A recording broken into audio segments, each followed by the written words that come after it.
Caroline Nokes, welcome to Acting Prime Minister, and thanks so much for coming on the podcast. Thank you. It's great to be here. I can see you're in your Parliamentary office today, so no rest for the wicked. It's only 9 a.m. in the morning.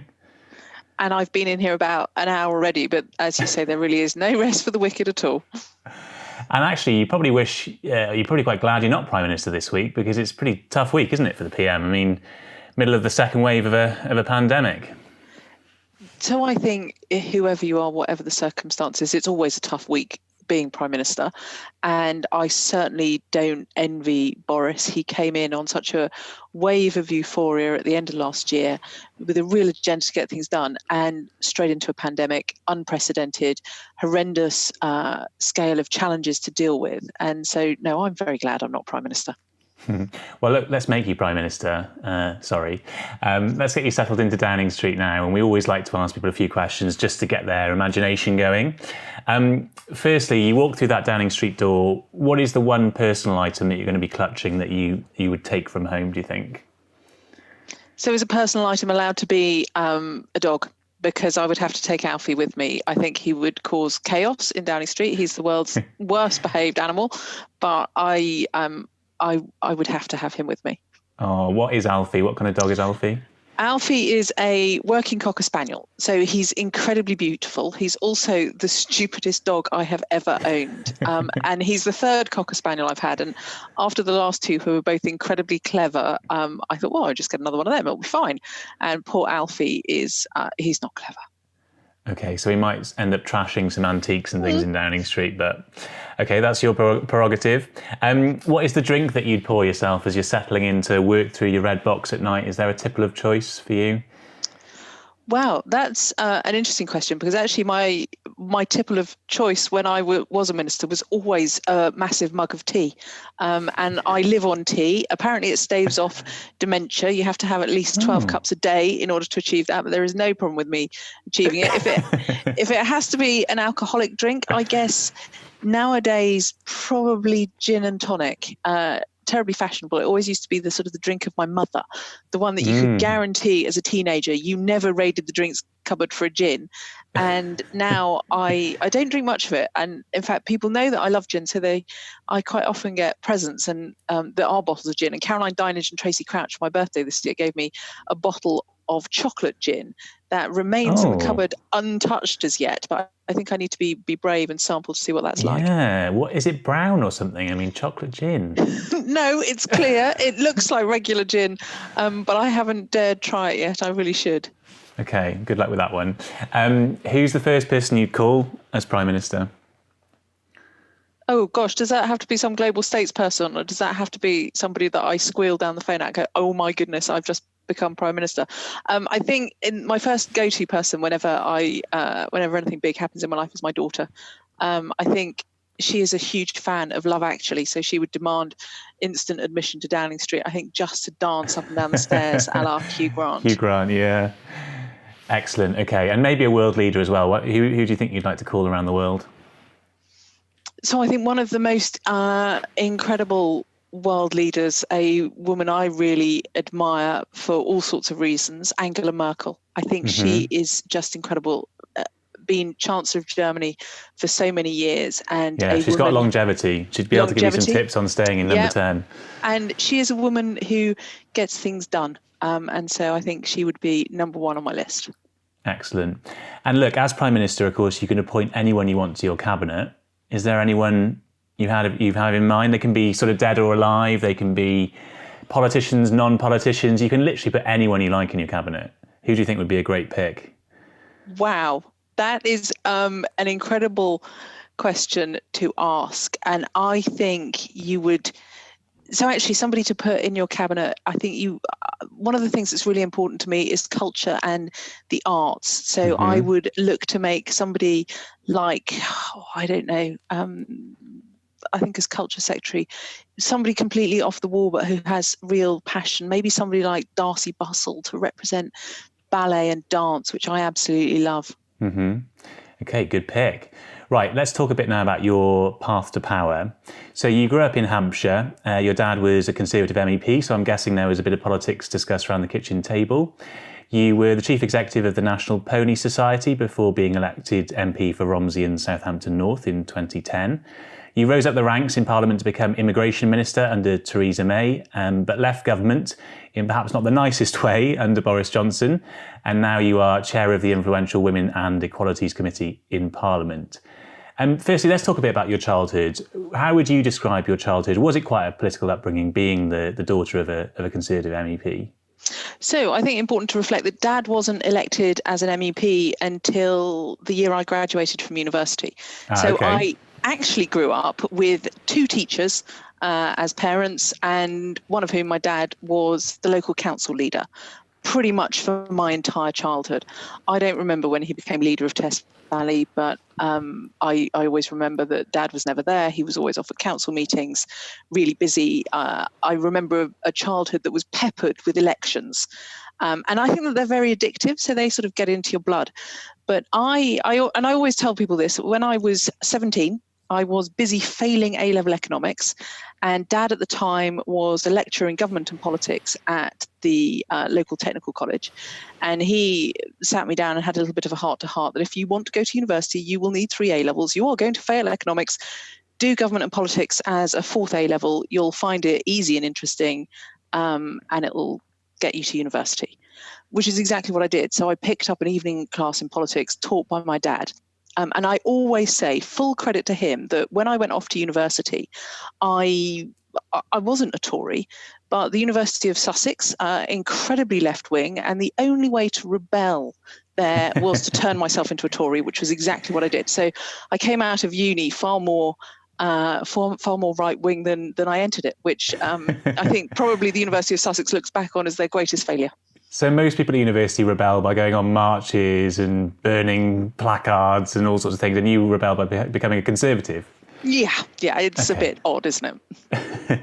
Now, some people might wonder if there's anything more Conservative than becoming the chair or the chief executive of the National Pony Society. It's quite a Tory thing to do that, isn't it? Well, I think conserving our brilliant British mountain and moorland breeds is a really important thing to do. And I really enjoyed the role. And it was, and I always tell people this, is that they always assume that I was chief exec of the Pony Club, which is a completely separate organisation. I suppose that's what I'm joking about here a little bit. Yeah, everyone thinks I was chair of the Pony Club, and the reality is that the Pony Club is about children, and the National Pony Society is very much about ponies and the preservation of some of our now very endangered breeds, which I care very passionately about. And I grew up on the edge of the New Forest. I now live within the national park, where there are New Forest ponies roaming free outside my back gate. I've always loved them, always felt very passionately about them, and it's the one place that I find peace is to be either walking the dog or riding a horse in the New Forest. So, I mean, it was a job that I loved. I think it suited me enormously. I met some incredible people, and I always tell everyone that there is nothing in Westminster that is as challenging as dealing with the slightly tweedy ladies of the National Pony Society. But it is a very different thing to the Pony Club. We should be fair about that. It is about animal welfare, and it's a very worthy cause. So I'm sure it was a very rewarding job. Oh, it was. And it was at a really difficult time. So 2008-9, we'd just gone into a massive recession. The charity sector was really under the cosh, very hard to keep up income. And I vividly remember one of the toughest days in that job was when I had to make a number of people redundant. And I look back on that and at the financial challenges we're facing now as a country, and know how tough it is going to be for families up and down the UK. Okay, let's talk about your parliamentary career now as well, because you were Immigration Minister under Theresa May, and that must have been quite a high-pressured situation because she used to work in the Home Office, so she knew that place inside out, and you had to answer to Theresa May. I mean, what was that like working for her? Tough. And that, you've absolutely hit the nail on the head, is that Theresa understood the brief better than anyone, and had been in the Home Office for so many years and cared deeply about our immigration policies going forward. So it was a very difficult job, perhaps not one that I'd expected. In fact, I really didn't expect to be made Immigration Minister, but it was I look back on it and I really enjoyed it. Now, that might sound utterly peculiar, but I thrive on pressure. I'm a full-on adrenaline junkie. I had 18 months of virtually no sleep, some really, really difficult moments, and the knowledge that at all times the boss probably knew your job better than you did. And what was it like interacting with her? I mean, would she sort of breathe down your neck a bit and say, come on, Caroline, haven't you noticed this about immigration? Or would she sort of test your knowledge? I mean, what was that interaction like?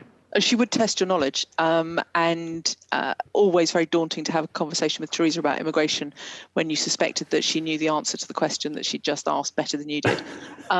So, I mean, yeah, she's tough, incredibly clever, very diligent, always completely over the brief. And so that's incredibly challenging, but it also forces you to raise your game, which is exactly how it should be. How do you think she compares to Boris Johnson, or how do you think Boris Johnson compares to Theresa May? I think they're very, very different characters, different styles as Prime Minister. Theresa, as I said, was always incredibly diligent and thorough. Boris has Boris's charm, doesn't he? So he has a great deal of charisma and excitement surrounds him. But every Prime Minister brings something different to the role.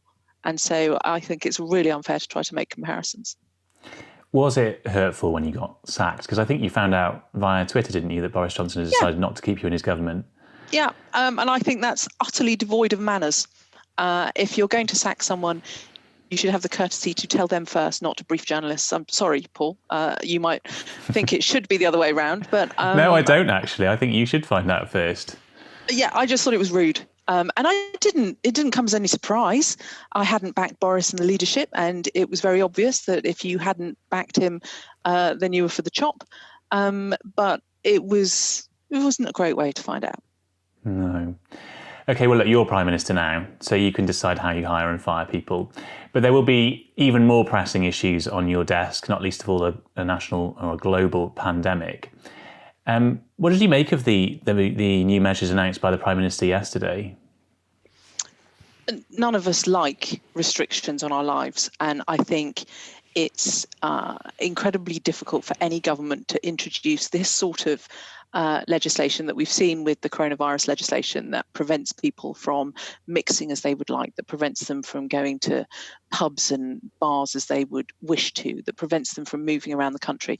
None of us like it, but I think it's absolutely essential. And we have seen second spikes across the globe. And I think the PM is trying incredibly hard to work alongside particularly some of the metro mayors that we see in the north of the country and those areas that have increasing levels of infection. And I was really pleased to see Steve Rotherham come out being quite supportive of the measures that the government is introducing. We have to find a way of suppressing this virus until such time as a vaccine is available. So none of us like curfews and our freedoms being curtailed, but it's an essential as opposed to any sort of option at the moment. There is a question about whether the Prime Minister should go further, because the Sage Minutes released last night suggested that he has resisted scientific advice to go further. Do you worry about that, about departing from the science here? Well, I think in all fairness, yeah, I really do. I think we went into this saying we were going to rely on the scientific advice. We were going to listen to the scientists, the experts. I'm astonished at the number of armchair epidemiologists have suddenly cropped up all over the country.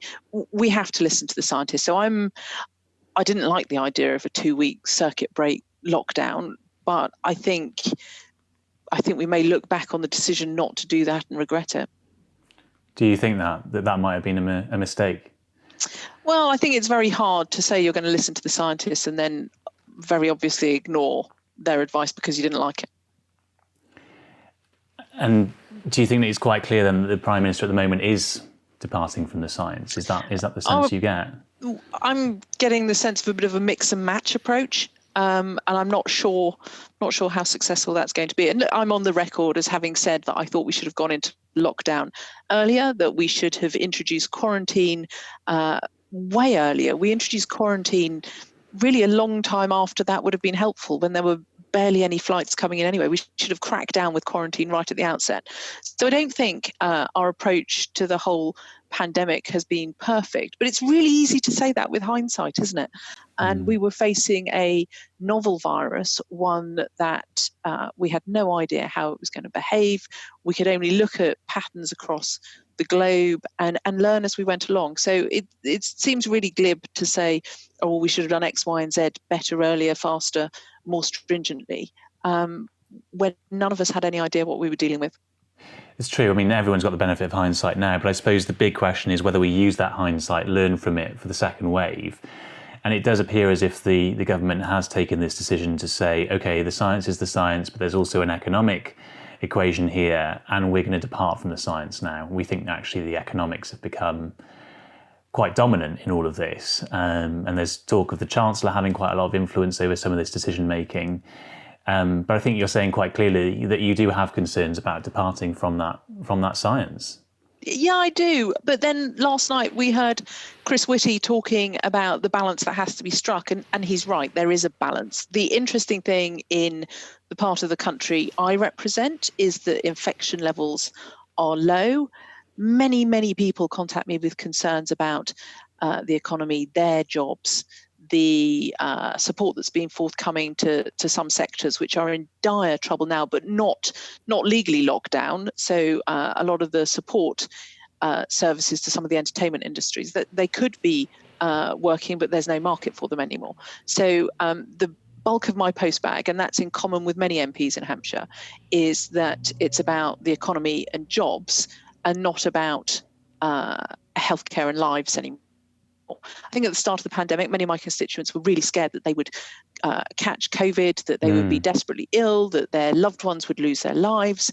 Now the focus is very much around jobs and the economy, and that's one hell of a balancing act.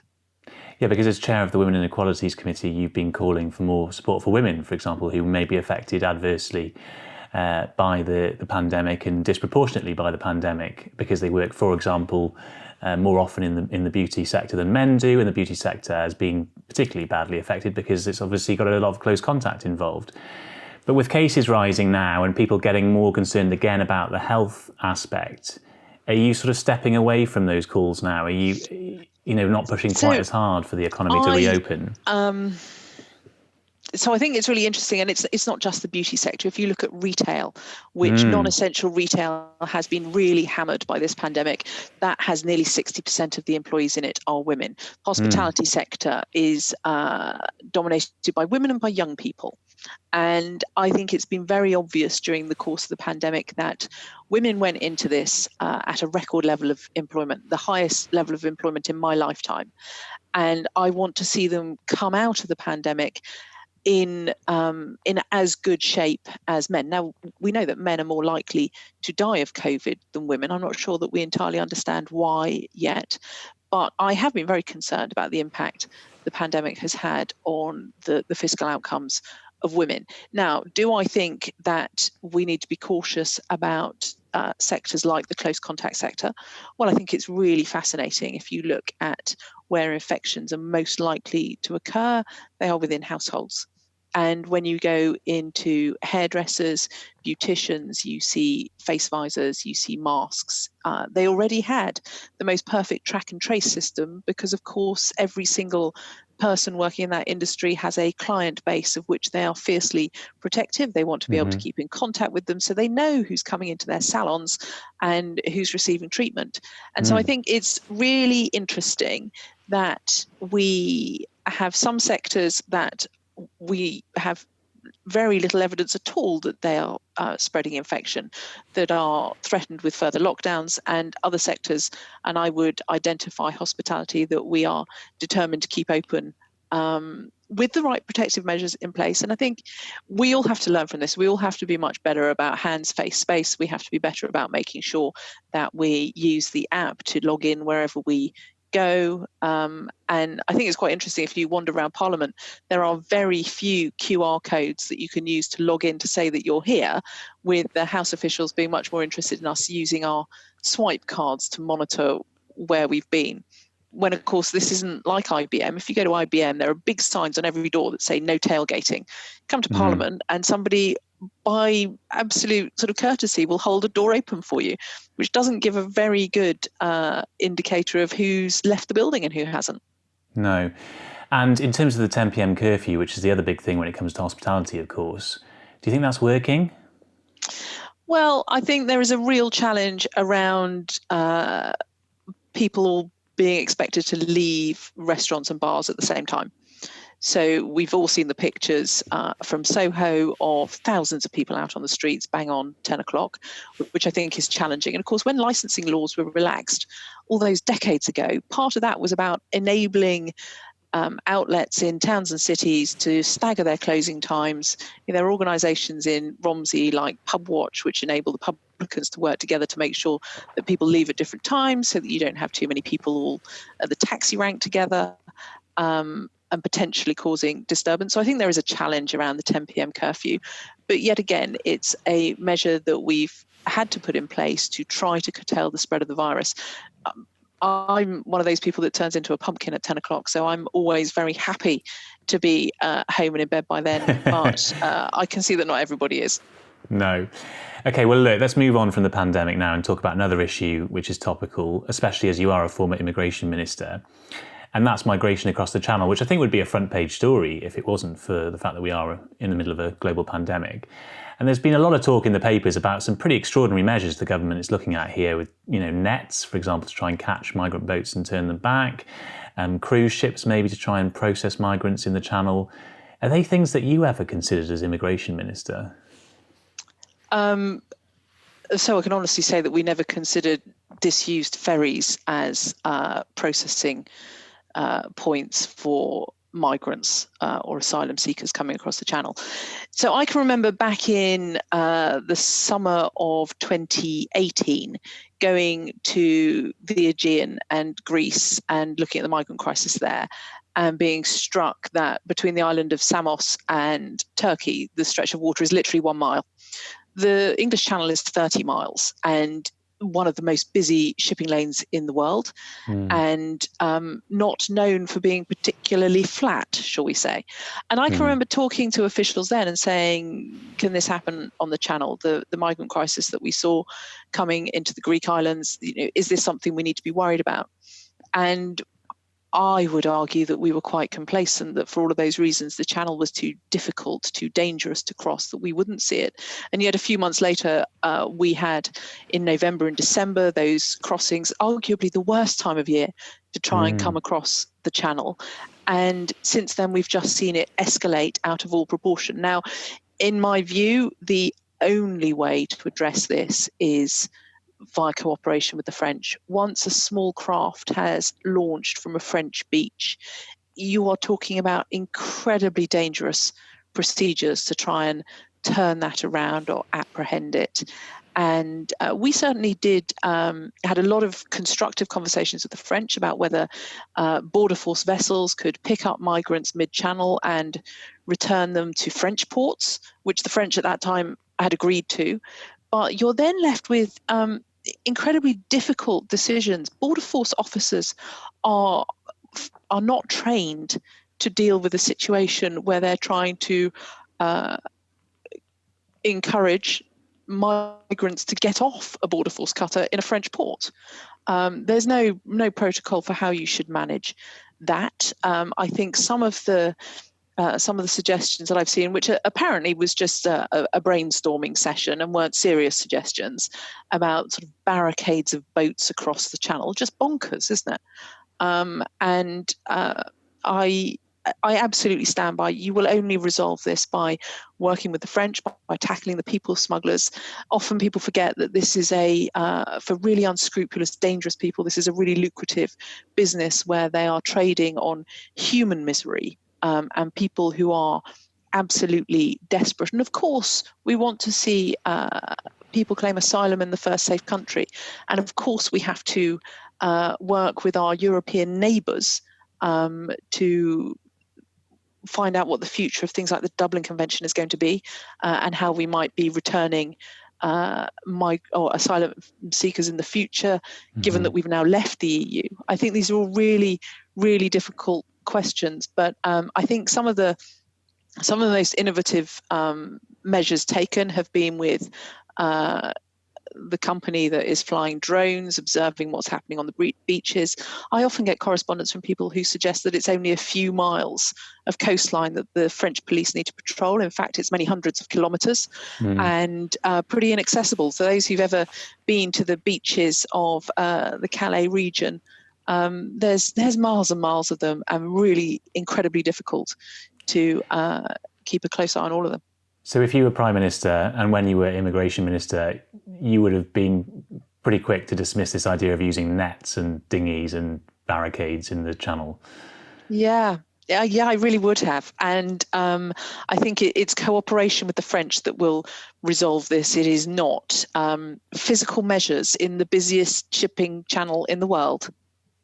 Okay, well, let's get on to talking about one of your other big passions, which of course is women and equalities, because you're chair of that committee in Parliament. And as Prime Minister, you can pass any law you like, you can change anything you want to change. Is there something in that realm that you would really want to do very quickly as Prime Minister, do you think? Yeah, so I think it has to be about transparency and not just gender pay gap reporting, but ethnicity pay gap reporting. I'd probably come up with a really, really long list, which I will rattle out very quickly. So my committee is about to launch an inquiry with the Petitions Committee about the teaching of Black history and culture in schools. I would put that firmly on the national curriculum. I would like to see the levelling up agenda not just be about geography. So nobody, when they're talking about levelling up, ever talks about London.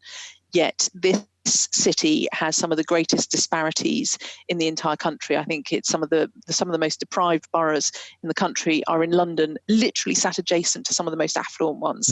And we know that in boroughs where there are high Black, Asian, minority ethnic communities, there are some of the worst outcomes for young people. So I think equality has to start with education, and we have to make sure that there is a real drive to make sure all of our young people can achieve the standards that they need to go on and get a good job. I think we've seen some really challenging outcomes from the consultation on the Gender Recognition Act, and the committee's launching an inquiry into that imminently. And I suspect that we will be looking very closely at what the Government Equalities Office and Liz Truss are proposing on that front. I think my real concern when it comes to gender recognition and the trans community is that this is a community who have some of the worst health outcomes, who are most likely to suffer from domestic abuse and violence, who are most likely to suffer from mental health conditions, and their access to healthcare is poorer than the rest of us. So I think it's really crucial that we look at gender recognition proposals from a position of respect and kindness. These are individuals who have been through hell, and I think we need to do everything that we can to help them so that they can get the access to healthcare, that they can get the access to employment that they need and deserve, and that we just treat people in the trans community with a spirit of kindness. And I think, unfortunately, at the moment, the debate is so polarised, and it is perfectly possible to be a feminist without wishing to in any way harm the future outcomes of the trans community. And what did you make of the reforms that the government proposed to the Gender Recognition Act? And just for listeners here, what we're talking about, if they're not familiar with it, is making it easier, essentially, to change your gender legally and to go through that process, and medically in some cases. That's been part of the big debate here. Do you think that the way the government proposed those reforms offered kindness, as you put it, to trans people? I don't think it offered clarity. And I think that's the problem, is that we heard that it would be cheaper and more straightforward for people to be able to change their gender identity, but we weren't given any of the detail of how. We weren't given a timescale. We heard that there would be 3 new clinics to deal with the waiting list, except that the exponential increase in the numbers on that waiting list has been so significant that 3, it doesn't even begin to address the scale of the problem, and we need to see measures around, I think one of the aspects was about partner, not just consultation, but a partner being involved in the decision. And sorry, I believe that this is one for the individual. And if somebody had said to me 15 years ago that my then husband was going to be allowed a say in what I choose to do with my body, all hell would have broken loose. So I just don't think there was enough substance, and I think there was a real fear that the government was actually going to go backwards on trans rights, which I think the current position, which is a tiny nudge forwards, is then seen as some sort of triumph and a result because it's not actually gone backwards. Well, no, it's not. We need to be on the right side of history here. We need to make sure that we're standing up for everybody in our community, and that when we talk about equality, we are properly inclusive. Because some people do see this as tied up in some kind of culture war that the government is quite actively waging, actually, that they want to take a conservative with a small c position on lots of issues, whether it's trans issues or also, even with Black Lives Matter, we heard quite interesting rhetoric coming out of Number 10 on that. Do you worry that there is this sort of culture war being waged here and that trans people are finding themselves stuck in the middle of it? Yeah, I do. And I worry for them about being stuck in the middle of it. I sometimes find that the direction that the government is taking is not very clear, and maybe there's a lot of prevarication. There's a lot of trying to sit astride fences, which is never a very comfortable place to be. And so it does feel like a culture war, and I don't think anyone benefits from it being that sort of battle. And do you think that Number 10 is, from where you're sitting, actively feeding that culture war? Is that what it looks like to you? Oh, look, I don't know. The inner workings of Number 10 are a complete mystery to me. And in many respects, that's a bit of a relief. I don't think. No, so I always say this to the Prime Minister, is that he can read the public mood better than anyone. He has a real gift for it. And sometimes over the course of the last, we're October now, so let's say the last 10 months, I just feel that we're not getting kind of the Prime Minister's instinctive position come out. I think there's maybe that he, in many respects, is being shielded from the public, and actually he needs to be out front and centre. That's what he does best. He reads moods and he interprets them, and he can resonate with people. And I'm just not convinced that he's being allowed to do that at the moment.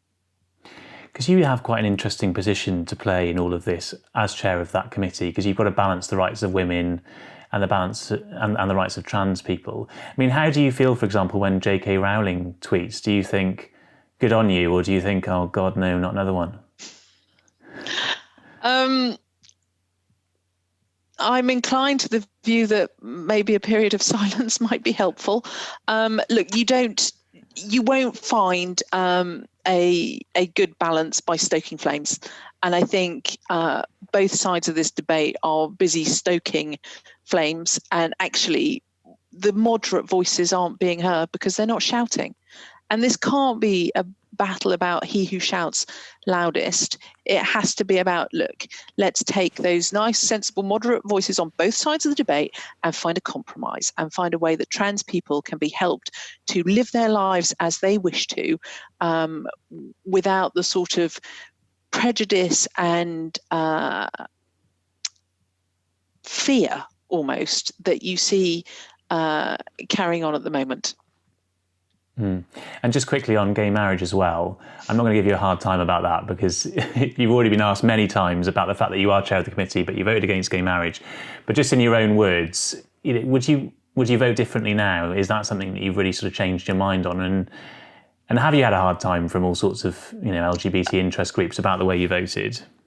So actually, I'm more likely to get a hard time from young people in my own constituency on this, and it comes up at every hustings I've done in every election since. And I've always been completely candid. I regret the way I voted back in 2013. It's 7 years ago now. Would I vote differently if we were to have that vote again? yes, I would. I had an enormous amount of correspondence from constituents in the run-up to that vote.